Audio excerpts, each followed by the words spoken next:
On Saturday, November 2nd, starting at noon, Kevin Williams is helping sick kids by playing video games. He needs your help to raise $1,000 for the CHIO Foundation. Donate at extra-life.org/participants/347875. The following podcast may contain immature content created by Danny Parkhill and Michael Walsh. Listener discretion is strongly advised. Okay, Google, play the sexual chocolate theme. But he was such a good. Playing sexual chocolate on Spotify. Yeah.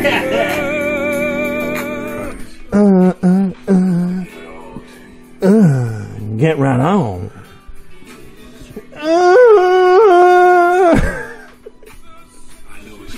I need Mike here. Okay, Google, stop.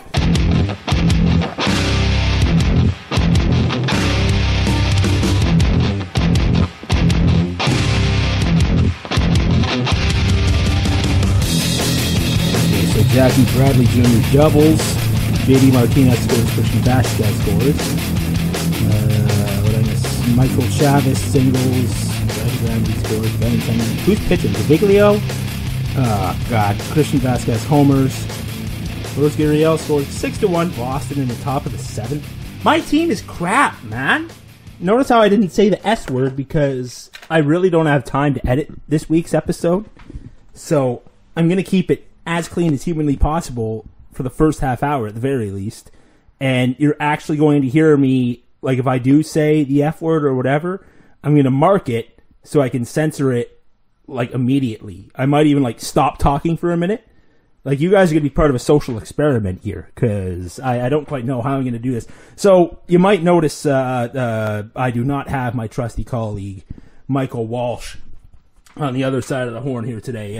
Mike's had an eventful couple weeks, man. The poor guy. I mean, a lot of it is good, but a lot of it is also kind of stressful. So you know, it is what it is. He moved into a new place. The Witness Protection Program insisted that he move for killing that monk all those years ago. I'm drinking. By the way, I'm drinking Saint Ambroise apricot beer. It's kind of it kind of tastes like a dog's ass, if I'm being honest. But I mean, any beer, like this is the only beer I had in the fridge, so any port in a storm. Anyway, Mike moved. I guess it's kind of a lame move. Sorry, that was my door. I'm going to shut that while I'm talking to you guys. But I guess it was kind of it didn't work out the way that. Well, I mean, it worked out fine, but it didn't like go as smoothly as they were hoping. Is I guess what the idea is. So. They're having some issues there, I guess. I haven't even talked to him. I'm going to be straight up honest with you.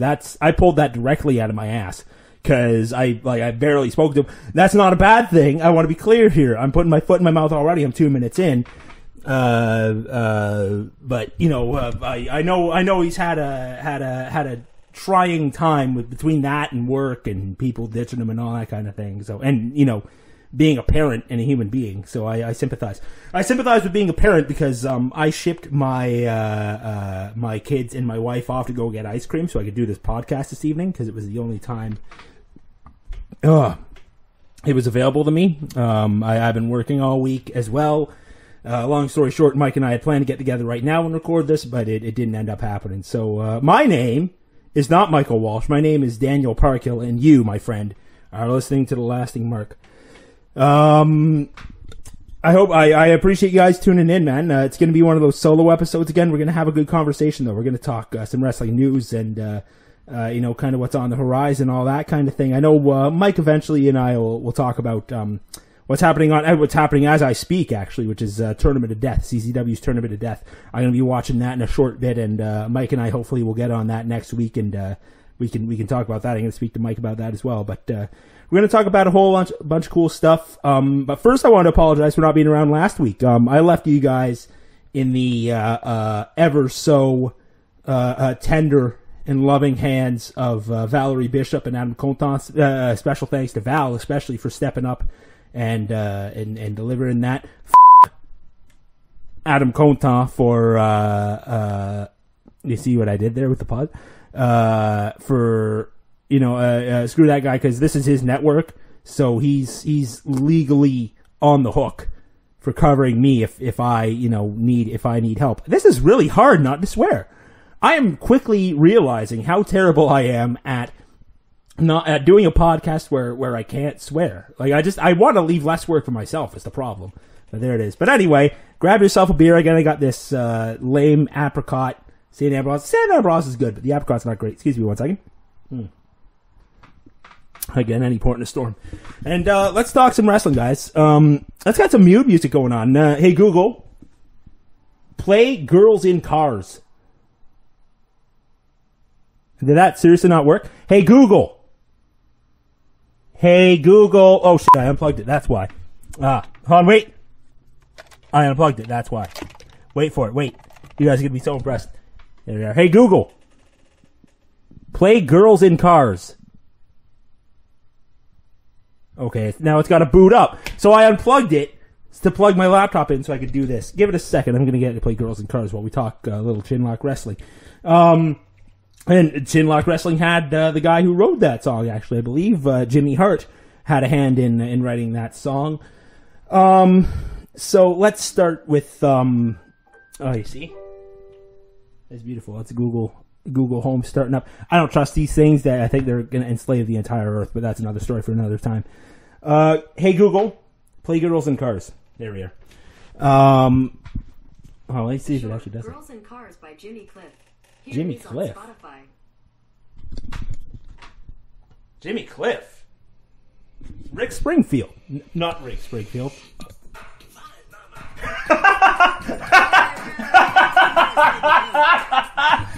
This is not what I expected at all, but I love it. What is this? Oh, and wait. What about morality, truths and rights? If it's only girls and cars.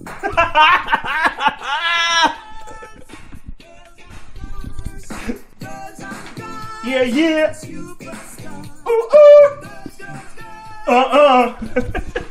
Okay, Google, stop before I kill you. Oh, that's the greatest thing I've ever seen. I don't understand. I said, okay. Okay, Google, stop. Can I say something now without it doing it? This was a huge mistake. Okay, let's talk some Chinlock Wrestling. We're 6 minutes and 30 seconds in, and we haven't talked wrestling. So I want to tell you guys all about my Chinlock experience and WrestleMedia's Chinlock experience. We had a few of us go down. Myself, Adam Conta, Andrew Kent, and Drew Ferris, and minus Andrew, Adam's lovely wife. All of our partners joined us, and in some cases, our kids, mainly me. And we went down and represented WrestleMedia at Chinlock 5 at Leon Center in Kingston. Shorter answer is, what an experience. You know, we ran into some names that we didn't expect. We managed to get an interview with NWA Women's Champion Allison Kay, who wasn't even booked on the card. She just came down to check it out and you know, be a part of the experience, which was really cool. So that was great to catch up with her. We spoke to Alicia Tout, who's a wonderful human being. She's a sweetheart and a fantastic interviewer. She's been at the Chinlock events before. She's great. And of course, some of the talent that was there. We spoke with Swoggle. We spoke with Tugboat. Adam Contant got to put on the infamous Shockmaster helmet and fall down in it, which I'm pretty sure, like, Adam, you know, that's a tick off his old bucket list.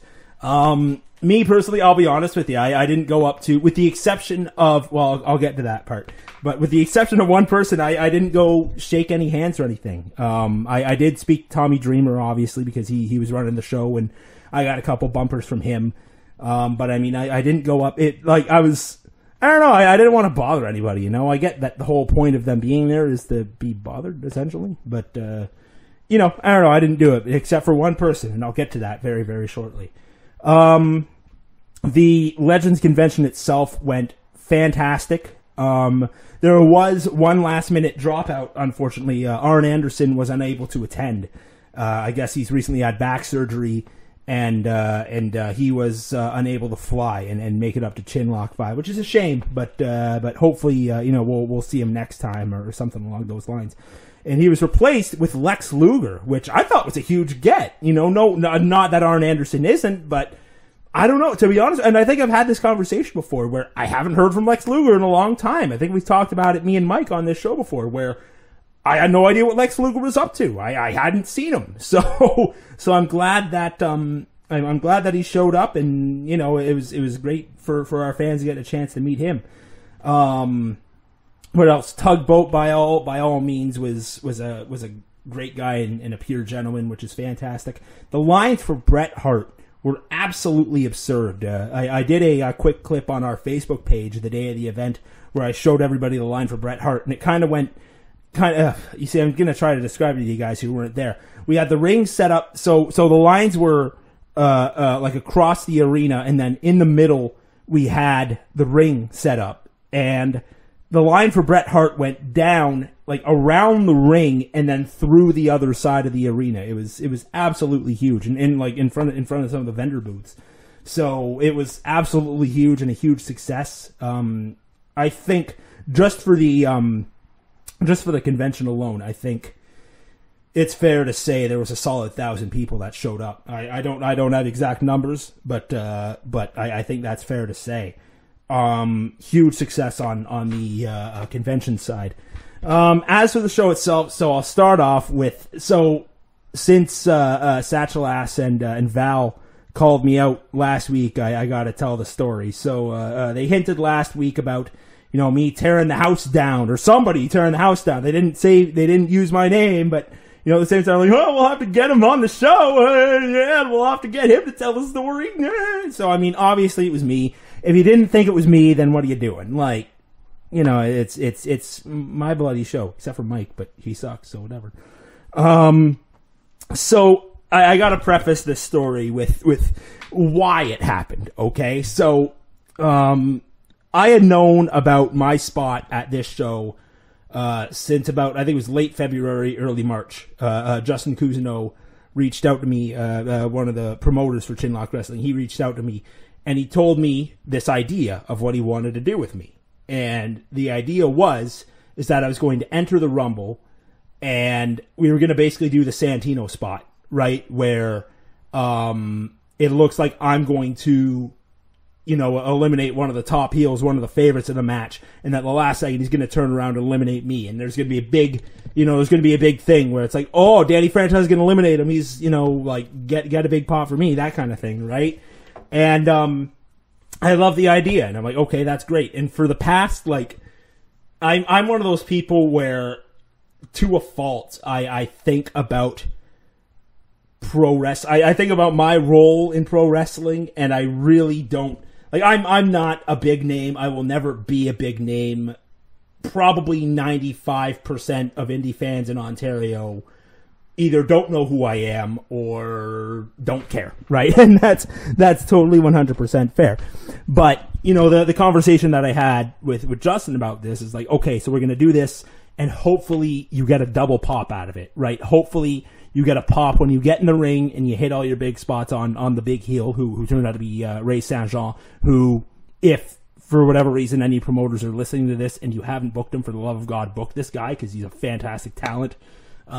He wrestled a match with Sebastian Suave about 10 minutes before the Battle Royal started. He entered number 1 in the Battle Royal and lasted to like number 20 and had to remember every single spot. And, you know, he was fantastic. The guy's turning into a ring leader, and I think it's fantastic to see. So if again, I don't think anybody's listening who's a promoter, but if you are, do book Ray Saint-Jean. But the idea was going to be, I get, you know, my shine on Ray Saint-Jean, and it looks like I'm going to eliminate him, and then at the last minute he turns around and eliminates me, hopefully to a double pop, you know, where it's like, oh, you know, Danny almost got it, and, you know, that would lead to a, you know, hopefully a sustained mid-card push, is what I'm hoping for, right? And that's what Justin was telling me. So I was nervous about this spot, guys. I know it sounds little, but, you know, again, I kind of doubt my own abilities sometimes. So, you know, for me, it was one of those things where I'm just like, don't, again, if you saw the One Day with Danny Franchise video, the moral of that story was, don't screw it up, you know, and I didn't want to screw this up either. So I was nervous for it. I was getting ready for it, and that was the big thing. So, the way that the event was set up, right, leading up to the Battle Royal, the way that the event was set up, probably about a third of the arena was blocked off with a large black curtain, right? And then behind that large black curtain was obviously the backstage area, which led to, the change rooms and all that. Tons of space in terms of, being able to talk through your spots and dress, which is a nice change because usually you're stuck in a, 4 meter by 10 meter box with 20 other guys, so it worked out well for us. But there was a black curtain, and then there was, behind that black curtain, there was a set of steps leading up to a stage. And there was about maybe 3-4 feet worth of space between the stage and another slightly smaller but still pretty large curtain that you would come through when you make your entrance, walk down the ramp to the ring, right? So Battle Royale starting, and I'm number 11, and around number 8 I get really, really, really, really anxious, and it's like I'm gonna shit in my pants. Wait. There we are. I'm gonna poo in my pants. So I'm gonna censor myself later. But I was getting really, really nervous. I'm like, man, I need this to go well. Like for my own mental health, for my own sanity, I need this spot to go well, right? So that was my thoughts leading up to the announcement of number 11. So the way that the Battle Royal worked from here is it was just me and Ray Saint-Jean were meant to be in the ring, right? Ray Saint-Jean was going to eliminate everybody else. I think there were 3-4 other people in the ring. He would eliminate them all. There would be a minute to breathe, and then I would make my entrance. We'd do our little spot. I'd get eliminated. Battle Royal goes on, right? And so that happens, and the timer buzzes down, and because it's a Royal Rumble style match, and my music hits, and there's a pop. There's an audible pop, and I just. All of a sudden, I was just, oh, God, such a relief. And at the same time, it was like, holy crap, like these people know me, like it was a cool feeling because they haven't even seen me yet. I use Take On Me by Real Big Fish. Take On Me. And like it starts like this drum, kind of hi-hat thing. I don't know if you've heard the song, you know what I'm talking about. And that was when the pop was. And I'm like, okay, so they're starting to recognize the brand that I've been trying to build up, right? Which is huge to me, right? It's again, it's small in the grand scheme of things, but to me, it's a big deal, right? So I heard that pop, and I just was able to breathe for just a second. I'm like, okay, you know what? I got this. All I need to do is go out there and be myself, and I got this. And at that moment, it got to the, the 1, 2, 3, 4 part. And so every time I make my entrance, again, if you heard the song, it goes 1, 2, 3, 4. I always move the curtain with my right hand, right? So I open it with my right hand. I peek my head out. And then when I get out onto the stage, I do this thing, hey, where I put both my hands out. And it's sort of, the Fonz meets friggin' Mickey Mouse or some garbage. I don't know. So that's what I did. I did that exact thing. Moved the curtain away with my right hand and put my arms out and went, hey! And, I got a pop and I was so happy about it. And this is all happening within 5 seconds, by the way, this entire story. So I realized at this point I have my left hand caught in the curtain, right? It must have got wrapped around. So I'm like, okay, no big deal. I'm just gonna, shake it off a little bit and move down. So I shake it off and I start to move down, but because I was so amped up and so on adrenaline and so nervous, I didn't actually shake the curtain loose from my hand. And when I walked forward, the entire curtain came falling right down. And I turned around, and again, this happened within seconds. My wife has this on video. This is like no more than a 5-second thing. I turn around, I see it falling, I catch it, I hear 2,500 people gasp as in, oh my God, he just knocked the curtain down. And I'm wondering what to do. I'm like, do I put it back up? Like, I think for just a split second, I'm like, do I put it back up? And then my thoughts are, like, for some reason my thoughts are, hey, this is a giant curtain. I can't get it up on my own. That's what she said last night. But my thoughts are, I need to get this curtain up because it's going to be embarrassing if I don't. But then immediately afterwards, I'm like, wait a minute.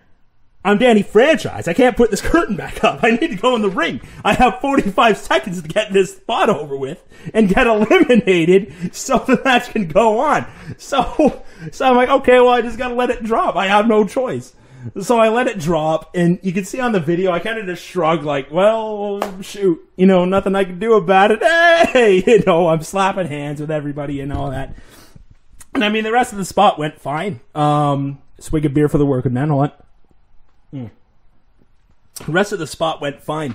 I think I'm going to start doing a Dudley dog. My finisher is usually the sliced bread, right? The Brian Kendrick where he does he runs up the turnbuckle, he does a backflip, and it's like the other guy. The idea is he lands on his head and it's a DDT, reverse DDT kind of thing.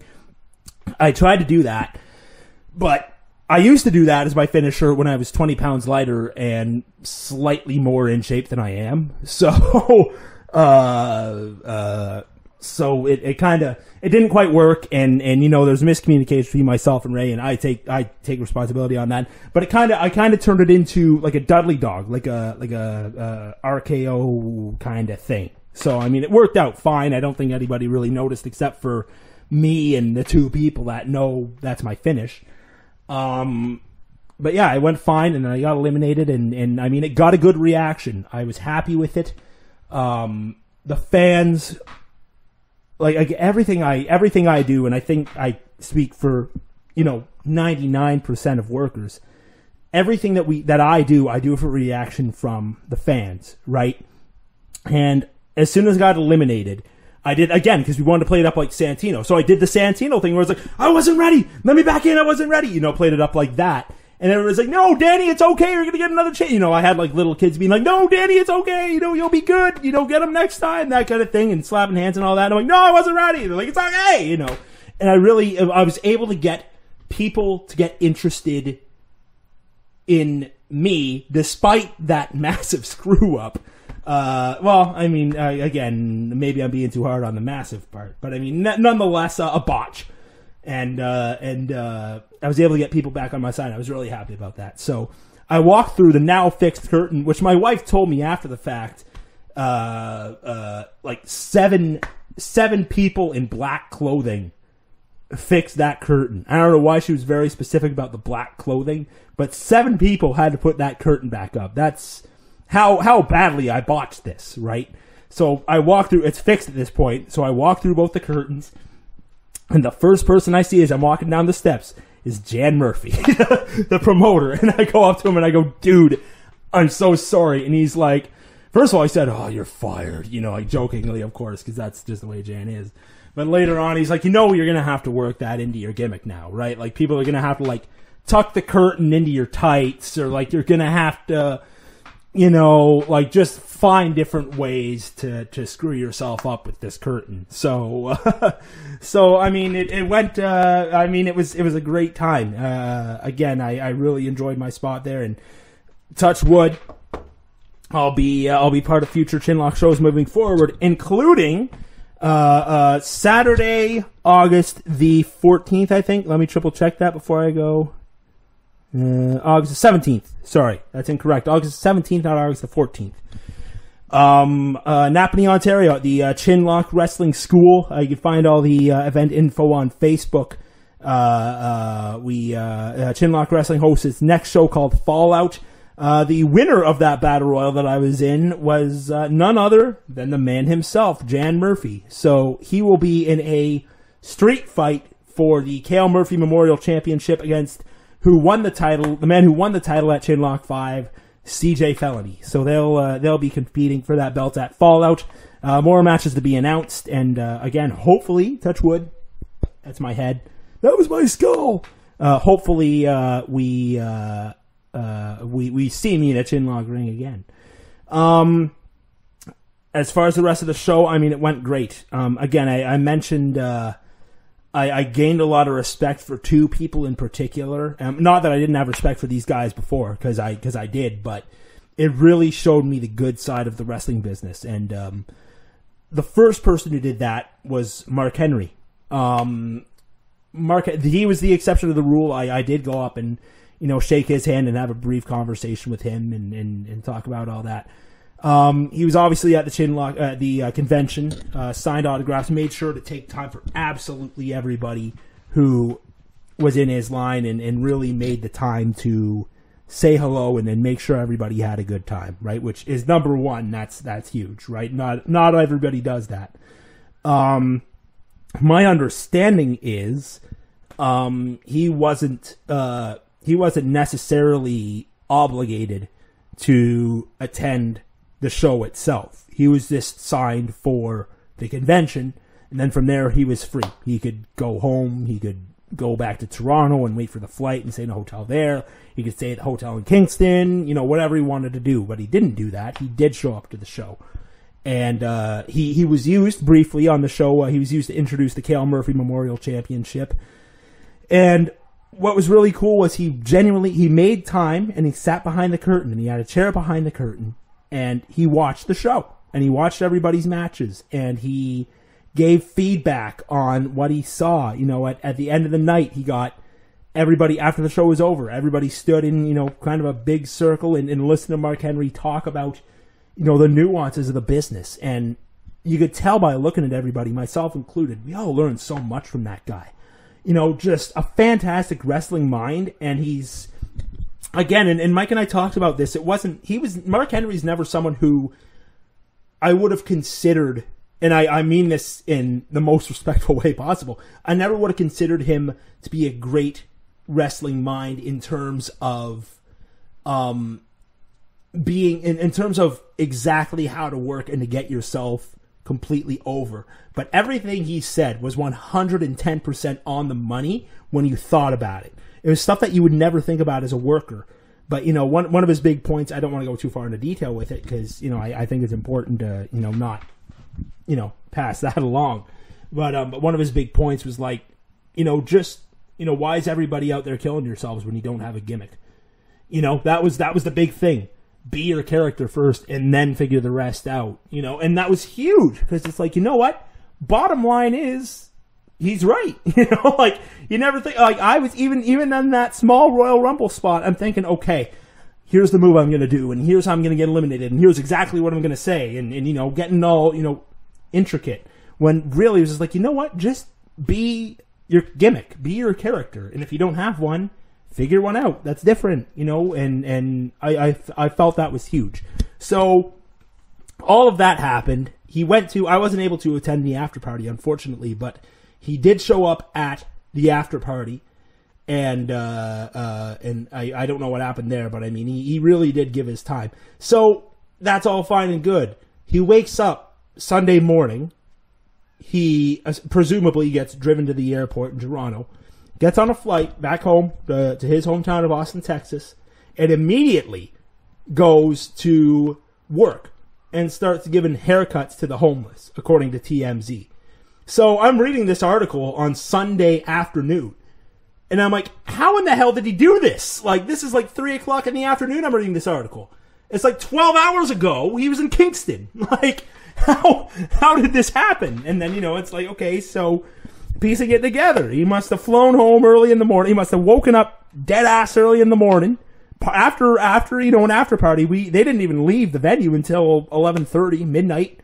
And went to the after party, did all that. Must have gotten a car after very few hours of sleep, flew back home, and immediately went back to work. That's huge. He was so big about it being a charity event and being sure that everybody had a great time.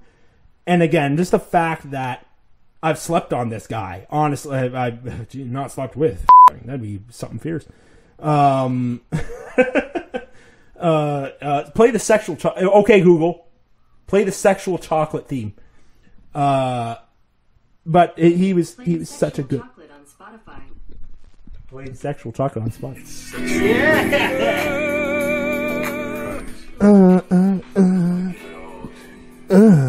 Get right on.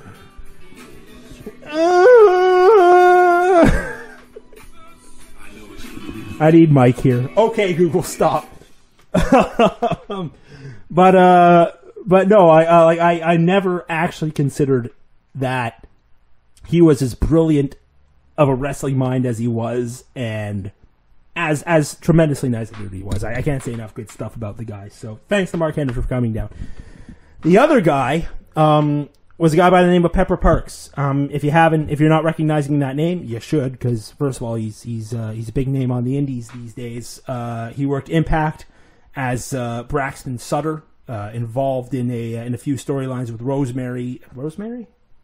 I think it was Rosemary. I don't know. And his real life wife, Allie.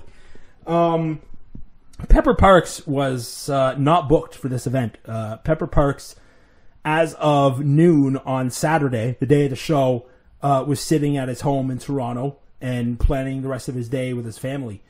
And around then, he got a call from Tommy Dreamer, who said that for some reason, and I'm not quite sure what this reason was, but for some reason, Sami Callihan was not able to attend the show. And that's legit. I have no idea why he wasn't able to. It sucks, because I was looking forward to seeing Callihan, but, things happen, right? So Tommy Dreamer calls him up, says, hey, I got a spot tonight. Do you want it? Keep in mind, again, this is 7 hours before the show starts, right? He's calling him, not even. So Pepper Parks drops everything he's doing, gets in a car, drives 5 hours down to Kingston, talks over his match with Willie Mack. Well, first of all, introduces himself. Very nice guy. Introduces himself to everybody. Made sure he got handshakes and all that kind of thing. Went over his match with Willie Mack, and he and Willie Mack proceeded to put on, if not the best indie match I've seen, the best in a very long time. This was an absolute clinic. It was, again, sitting as an observer and as a fan, everything that I wanted to see out of a wrestling match. It was a fantastic match. I don't know what more to say about it. Everything about it was great. It had everything that you want. It had technicality. It had comedy spots. It had high-flying spots. It had striking. It had everything you could think of. It was in there, except for maybe like hardcore stuff, but that's the way that the show ran. And then, presumably he got back in his car and he drove 5 hours back to Toronto. So, I mean, it blew me away, because again, here's this guy. He didn't expect anything. He had no idea this was a thing. He got called very last minute, drove down, did his match, was an absolute professional about it, blew the audience away. It was, I think it was the second or third last match of the night. And it kicked ass. It was such a good match. And then he went off and he did his thing. So I mean, he gained a lot of respect in my eyes for having the ability, and taught me a lot. Because I mean, that's something that you don't see every day. I could never, and I'm saying this, I could never, if someone called me right now and said, hey Danny, I need you to work this match, there is a 0% chance I would go down there and have as good a show as Pepper Parks and Willie Mack put on. Those guys are true professionals right down to the core. And just completely phenomenal, and it blew me away both personally and as a fan, right? So I mean, those are kind of the highlights from my day personally was getting to take a whole bunch of this stuff in. Got to reconnect with some people that I haven't seen in a while. Met some new faces that I think are going to be huge names on the indie scene in the near future, because they're great quality inside and out of the ring. And man, if you weren't there, you missed a big show. But don't fret, because they're already starting to plan next year's event. They're starting to plan another Chinlock show. Again, presumably at the Leon Center. Tommy Dreamer cut a big promo at the end of the night saying we're going to do this again, same time next year. Chinlock has put out a poll to gauge interest from you, the fans, to see who you want to see at next year's Chinlock event. I don't know if there's any guys you've heard of in there. Only guys like Ric Flair or Shawn Michaels. Some guy named Sting. What's this guy's name? Hulk Hogan. He's on there. Who's that mayor guy? Kane. Yeah, he's on that list. Just names like that. No one huge. Of course, I'm being facetious. I have no idea how they're already talking about bigger names. like literally, we're a week removed from the show as I record this. And they're like, yeah, let's bring in Shawn Michaels. absolute nonsense. And again, thank you to Jan Murphy and Justin Cousineau for having me and for letting me be a part of Chinlock, and it's a huge deal to me. So I'm very glad that they let me be a part of that. Hey, this is a commercial for patreon.com/WrestleMedia.ca, where you can get early access to episodes of your favorite WrestleMedia shows, get full uncut and uncensored versions of your favorite shows, and more. Don't want to hear this commercial on your podcast anymore? Sign up at our main event tier and get these episodes ad-free. Want to hear your own commercial here instead of ours? We've got tiers for that too. Visit patreon.com/WrestleMedia.ca and join the WrestleMedia revolution today. So to those of you who are the freeloaders, I'm going to say goodbye to you right now. I'm going to talk a little bit of news and notes with the paying customers. But, I'm teasing. Thank you so much for tuning in. Again, go check out Chinlock Wrestling on Facebook for that poll. And please do vote on it. That'll give you one person who almost assuredly will not be at the next Chinlock show. And that man's name is Eric Bischoff. Now, why is that, Daniel, you may ask me? Eric Bischoff, I mean, he's a top quality name. Any fan would be lucky to have him at their convention and show and to pick his mind. And as a matter of fact, you're right.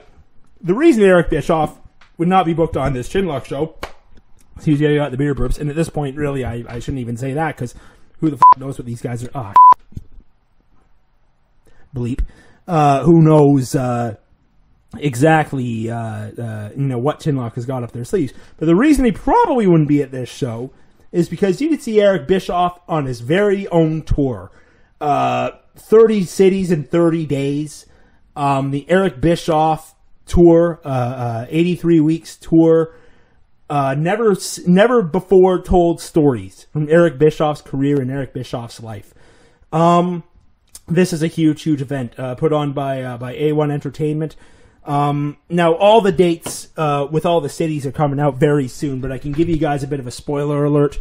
The day after that Chinlock show that I mentioned before on August 17th, August the 18th, Eric will be here in Ottawa, my hometown of Ottawa, doing this one-man show.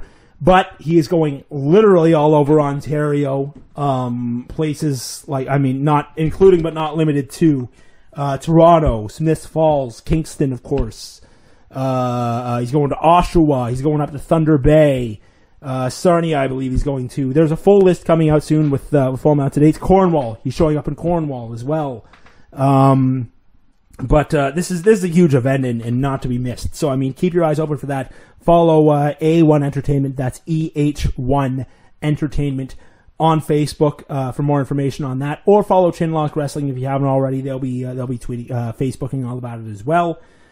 So look out for tickets on that. Okay, freeloaders, bye. I've entertained you for 36 minutes of your life. Enjoy.